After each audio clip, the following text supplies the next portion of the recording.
Halo semuanya, di sini kami akan menjelaskan tentang dinamika sosial budaya dalam kehidupan masa Orde Baru. Yang pertama, ada kehidupan keagamaan pada masa Orde Baru. Pada tahun 1978, pemerintahan Orde Baru mengusulkan penafsiran Pancasila melalui Eka Prasetya Pancakarsa yang disahkan oleh TAP MPR pada nomor 2/1978. Presiden Soeharto mengusulkan penerapan Pancasila dalam kehidupan sehari-hari untuk menjadi pribadi Pancasila, masyarakat Pancasila, dan negara Pancasila. Isu asas tunggal menjadi salah satu topik utama dalam hubungan pemerintah dengan ormas Islam. Pada tanggal 16 Agustus 1983, Presiden Soeharto mengumumkan Undang-Undang Politik dan Keormasan yang mewajibkan Pancasila menjadi salah satu asas tunggal dalam kehidupan organisasi.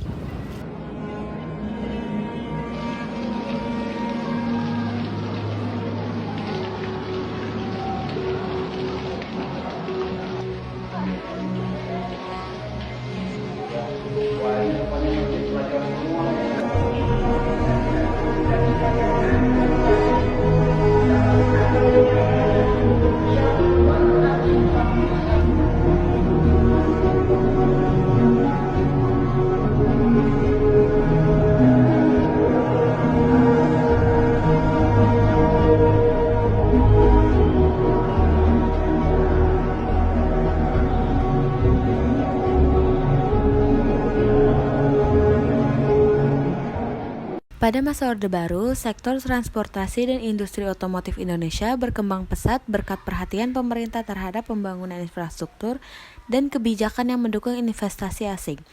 Yang pertama ada transportasi. Transportasi berkembang melalui pembangunan jalan tol seperti Jagorawi dan Jakarta Merak, perbaikan kualitas jalan, dan peningkatan transportasi publik seperti bus, kereta api, dan angkutan laut. Yang kedua ada industri otomotif.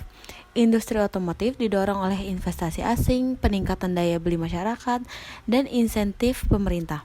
Banyak perusahaan otomotif asing yang membangun pabrik perakitan di Indonesia. Pendidikan dan kesehatan adalah dua pilar penting sebagai pembangunan sumber daya manusia. Pendidikan yang pertama adalah akses meluas, yang kedua adalah kualitas tingkatkan, yang ketiga adalah tenaga kerja, dan yang terakhir adalah tantangan. Kesehatan yang pertama adalah infrastruktur, yang kedua adalah tenaga medis, yang ketiga adalah program kesehatan, dan yang terakhir adalah tantangan. Simpulannya adalah perkembangan pendidikan dan kesehatan di Indonesia menunjukkan angka kenaikan yang sangat signifikan. Namun tantangan di Indonesia masih banyak perlu diatasi secara bersama-sama. Namun dengan adanya kerjasama dari berbagai pihak, diharapkan perkembangan pendidikan dan kesehatan di Indonesia menunjukkan angka perkembangan yang sangat signifikan. Nah, selanjutnya adalah jumlah penduduk. Salah satu pencapaian besar pada masa Orde Baru di bidang kesehatan adalah keberhasilan dalam program keluarga berencana. Keberhasilan ini tidak hanya berhasil di Indonesia, tetapi juga diakui secara dunia internasional. Nah, KB ini memiliki tujuan untuk menciptakan sebuah keluarga yang sehat dan sejahtera, di mana keluarga memiliki 2 anak per keluarga saja. Nah, keberhasilan program keluarga berencana ini meningkatkan harapan hidup penduduk dari yang 47 menjadi 55 tahun. Keberhasilan ini dijadikan contoh sebagai negara-negara lain yang memiliki masalah yang sama dalam pertumbuhan penduduk. Pers sebagai institusi sosial memiliki kemampuan dan kebebasan dalam memberikan pandangan terhadap redaktur dan juga namun fungsi pers sendiri dapat secara efektif menyampaikan pesan dan juga membangun opini publik serta mengontrol mekanisme sosial dan politik yang dimiliki oleh pemerintah. Nah, peran pers sendiri tentunya sangat penting dalam masyarakat, terutama dalam bidang dinamis dalam pembangunan dan integrasi dalam masyarakat. Sastra pada era Orde Baru dari tahun 1966 hingga 1998 diwarnai oleh berbagai aturan yang ketat dan dipengaruhi oleh kegiatan partai politik. Karya sastra yang dianggap provokatif, menyinggung, dan mengancam akan ditanggungjawab oleh pemerintah.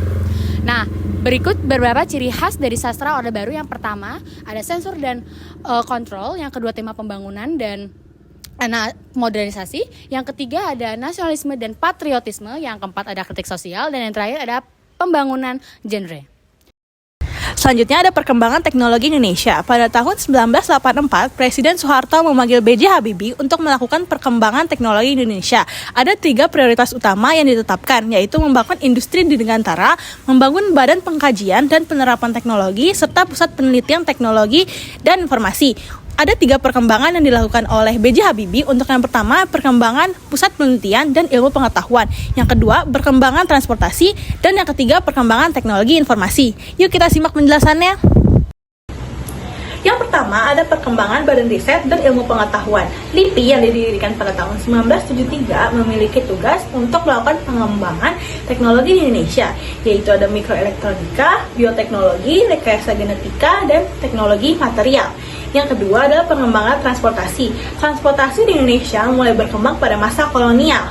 Lalu setelah kemerdekaan, pemerintah mengambil alih dan melakukan pengembangan pada transportasi. Ada dalam bidang penerbangan, yaitu PT Dirgantara Indonesia, dan lain-lain. Yang ketiga adalah pengembangan teknologi informasi. Teknologi telekomunikasi mulai mengadopsi teknologi seluler untuk melakukan komunikasi dengan cara satelit. Sejak saat itu, banyak generasi satelit yang bermunculan untuk melakukan komunikasi dalam bidang nasional dan internasional. Foto tersebut merupakan penerapan kebijakan sosial, yaitu foto yang menunjukkan implementasi kebijakan sosial pada masa Orde Baru, seperti program keluarga berencana dan pembangunan fasilitas umum. Lalu, foto ini merupakan gerakan mahasiswa, yaitu foto-foto demonstrasi mahasiswa yang menuntut reformasi dan perubahan politik pada akhir masa Orde Baru. Lalu, foto ini merupakan perubahan sosial ekonomi, yaitu ilustrasi yang menggambarkan transformasi sosial dan ekonomi, termasuk urbanisasi dan modernisasi infrastruktur. Selanjutnya, foto ini merupakan kondisi di mana pemerintah fokus pada pembangunan infrastruktur seperti jalan raya, jembatan, dan fasilitas umum lainnya untuk mendukung pertumbuhan ekonomi dan meningkatkan konektivitas antar daerah. Oke, itu saja yang dapat kami sampaikan. Semoga bermanfaat. Dadah semuanya!